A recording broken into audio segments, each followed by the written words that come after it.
So today let's pack a scoop order for Athira. നമ്മൾ mini scoop order ആണ് ഇവിടെ pack ചെയ്യുന്നത്. മിനി സ്കൂപ്പിൽ 8 ഐറ്റംസ് ആയിരിക്കും ഇൻക്ലൂഡ് ചെയ്തിട്ടുണ്ടാവുക. നമുക്ക് 3 ടൈപ്പ് ഓഫ് സ്കൂപ്പ്സ് ആണ് അവൈലബിൾ ആയിട്ടുള്ളത്. Mini scoop, regular scoop and premium scoop.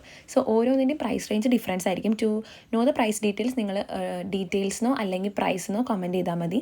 And നമുക്ക് ഇതിൽ നമ്മൾ എടുക്കുന്നത് മിനി സ്കൂപ്പിൽ നമ്മൾ ഐറ്റംസ് റിപ്പീറ്റ് ചെയ്യാണ്ടാണ് നോക്കുക. ബീഡ്സിൻ്റെ കളേഴ്സ് അനുസരിച്ചായിരിക്കും ഐറ്റംസ് ആഡ് ചെയ്യുന്നുണ്ടാവുക. ഇൻ കേസ് നമുക്ക് വേണ്ടാത്ത ഏതെങ്കിലും ഐറ്റോ അല്ലെങ്കിൽ ഏതെങ്കിലും ഐറ്റത്തിൻ്റെ കളർ ചേഞ്ചോ വേണമെങ്കിൽ നമ്മൾ അങ്ങനെയും ആഡ് ചെയ്യുന്നതാണ്. ആൻഡ് നമ്മൾ എല്ലായിടത്തോട്ടും ഷിപ്പിങ്ങും പ്രൊവൈഡ് ചെയ്യുന്നുണ്ട്, ഇൻക്ലൂഡിങ് ഗിഫ്റ്റ് പാക്കിങ്ങും പ്രൊവൈഡ് ചെയ്യുന്നുണ്ട്.